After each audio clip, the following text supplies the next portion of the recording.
Greetings, Flight Sim pilots. This is John Obi-Wan Nola, the AcroGimp, creating the first in hopefully a series of tutorials for flying aerobatics in Microsoft Flight Simulator X acceleration. Today we'll be going over the current 2013 International Aerobatic Club Power Primary Sequence. We'll be flying the beautiful real air simulations AKCAB Decathlon. It's the aircraft you see on the screen here. We'll be departing from Borrego Valley, which is L08. This is a real-world airport that has a year-round aerobatic box, which fortunately was captured in the Google satellite imagery, and the permanent markers actually appear in the scenery. You'll be able to see that once we're airborne. Our intent here is to go through the sequence from the pilot's view, provide some pointers on control inputs, where to look, how to get familiar with the area to establish your box awareness, and use this as a sounding board. So hopefully we'll get some comments back from you guys in terms of what you think was working and not working, what you'd like to see to help make these helpful. The intent is that these be useful both for real-world pilots like myself who fly in the sim to keep skill sets sharp, as well as for those of you who only fly within Flight Sim but are looking to add an additional area of expertise to your flying. To that end, one of the areas I'd like to point you to is the FSX Air Sports Association, FASA. We have a TeamSpeak channel, we have a website and Facebook pages. I'm one of the earlier members and am currently responsible for our competition aerobatics element. So without further ado, let's get in the air, walk through the 2013 IAC primary sequence in the Real Air Simulations Decathlon. Alright, sports fans, here we are back in the cockpit. I'm going to get the engine fired up, take it off of pause.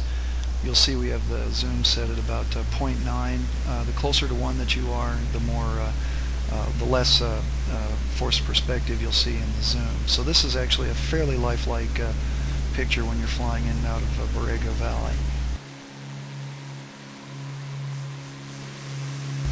Looking off to the right there real quick, you can see the one of the aerobatic box markers.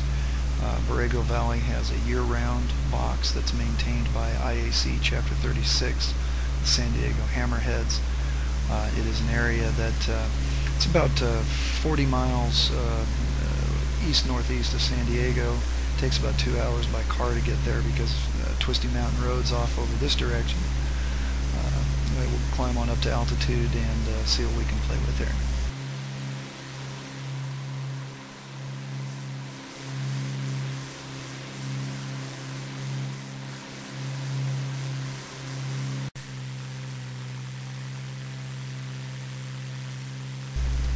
You can see here the Real Air Simulations Decathlon is really a gorgeous airplane. It's very well modeled, both in terms of shape, paint, color.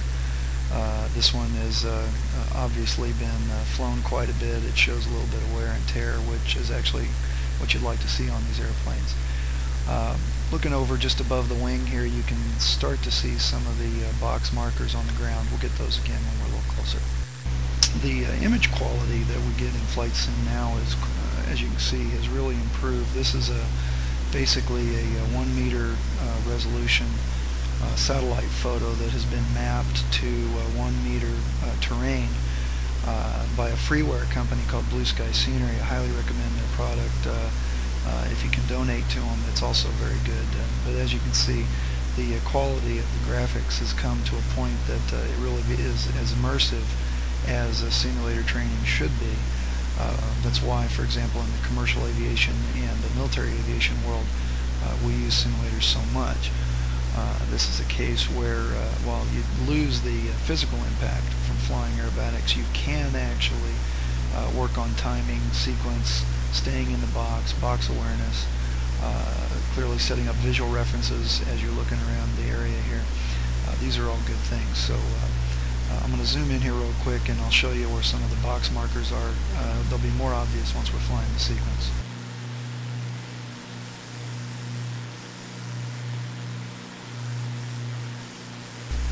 Here, just to the right of the taxiway, there, just to the north, you can see the what is the lower left-hand box marker. Moving up further, the top of the box actually is right close to the uppermost taxiway and the end of the runway. Again, we'll get a little closer as we tear into the box here shortly.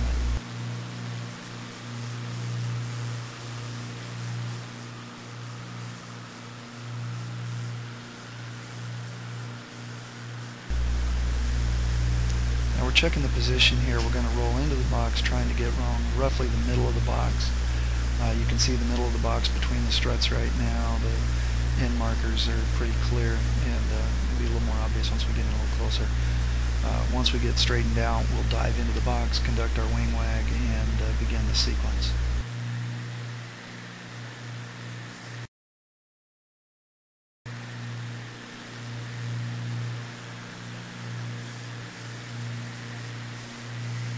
There you can start to see the box markers on the ground, clearly see where the airport's at, airspeed's picking up, and we're going to look to stay above 2,000 feet through this. I don't recall on the sequence if I made that or not, but we'll see how it goes.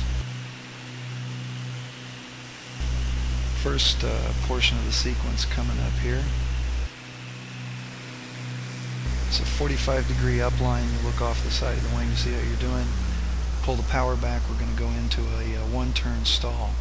So we're looking for speed, trying to keep the ball centered. We're slowing the airplane down. The stall warning is very loud on this airplane.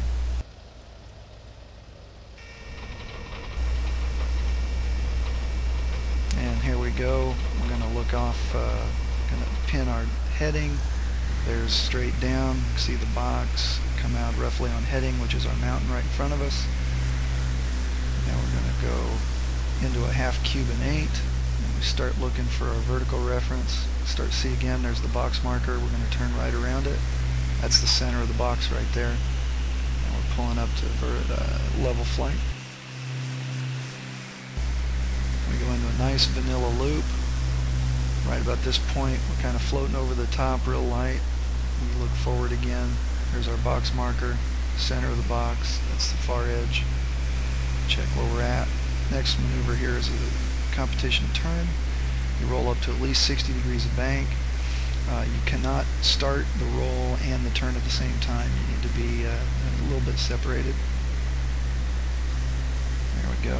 And the last figure here is a slow roll. It's hard top rudder. I missed the rudder a little bit there on the left-hand side, and that's the end of the sequence. So we're going to roll off to the left. We're just leaving the box as we do our wing wag, so we even stayed in the box. But that's an example of what the power primary looks like. Coming back, we'll actually look at other mechanisms and finer points as we edit from there. The entire sequence for the power primary only takes about 2 to 2.5 minutes to fly. The current power sportsman, which has 10 figures in it, takes usually about 3 to 3.5 minutes to fly. So we'll be coming back here in just a sec. Alright, and we're back. One of the things I wanted to talk a little bit about here is what it's like to actually stay within the box. And so we'll get back in cockpit here and take a look.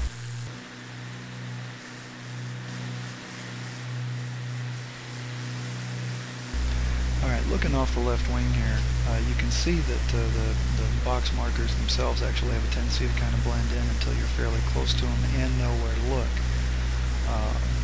One of the things that's key, and you normally do this during your practice session before the contest, is to figure out what your marks are in terms of where you should be looking as you're flying the sequence. And so we know that the box markers are going to start here roughly with the taxiway. So I'm going to pause right here for a second.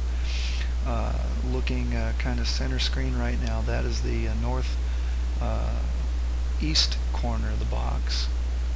That is the north central corner of the box, and that is the southeast corner of the box. Looking further out, you can see we want to use that taxiway as our visual target. Extending out, it gets out into this development over here. And we also want to know kind of what it looks like on the other side, although our position's a little wrong. If we look out straight out the wing, we can see this nearby mountain, and then a little further out we can see from there. So that basically is the eastern edge of this particular box as we're heading towards the west, north of the box. I'm going to start to send back up here for a second. Next one coming up, you can see just in front of the strut, this is the center marker of the box. We're going to go a little bit further and stop. So here's the center, north center, central center, south central. You can see here is actually kind of between a couple of taxiways and towards some of the buildings on the airport grounds. Another really good one is this, there's a nice square box here. It's probably a quarter-mile box. Looking again further out, now we're looking more on the west side of that agricultural development. Looking back across the right wing out to the north, we're going to be west of this line, this hedgerow here. Looking out basically towards the peak of the nearby mountain would be a good visual reference there. So coming back over the side, we'll continue on. Now we're coming up against the west end of the box, just passing under there, and there you go. Just aft of the aft strut, you can see that is the northwest corner of the box. The north central corner of the box is actually obstructed by the strut, and the south west corner of the box is basically even with the taxiway there at the end of the runway. We'll see it here as we orbit around in just a second.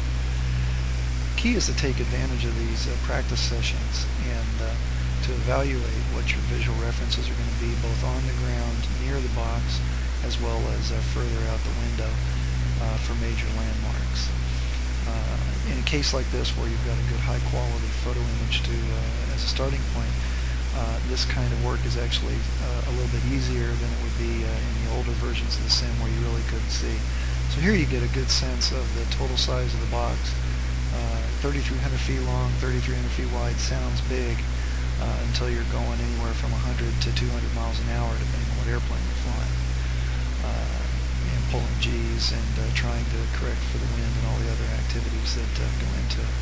But again, just a nice aspect of the box here, and easy way to see kind of what you'd be looking at. Now we're going to make another quick pass, this time going from west to east along the southern edge of the box. I'm a little closer, so it's kind of harder to see, but we'll be able to look at the central and northern edges of the box to see where our visual references should be. Stop it for a second here. We've got this little tower, we've got this irrigated area. That is the west central marker, that is the north central or the northwest marker. Again, kind of off of the eastern edge of this agricultural box, that line extends out, so that would be kind of what we would want to be looking for in terms of the west edge of the box. We'll continue on now more towards the center of the box, which we've got right there. Looking out, that's actually getting pretty close to being able to use these hedgerows here, as well as we had previously looked at out towards the other edge of the box.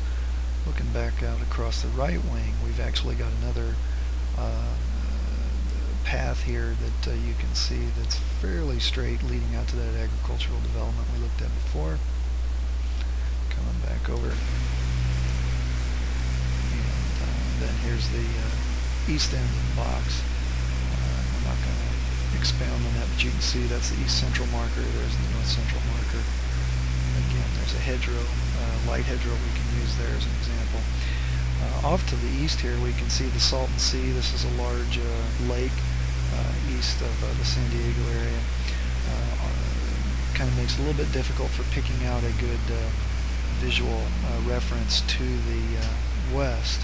I'll stop for a second though. Back here to the east, this major road clearly is a little bit beyond our point. The visual reference point that I was using was the top of that mountain that's basically just behind the aileron spade right there. In flight that worked out to be a pretty good reference.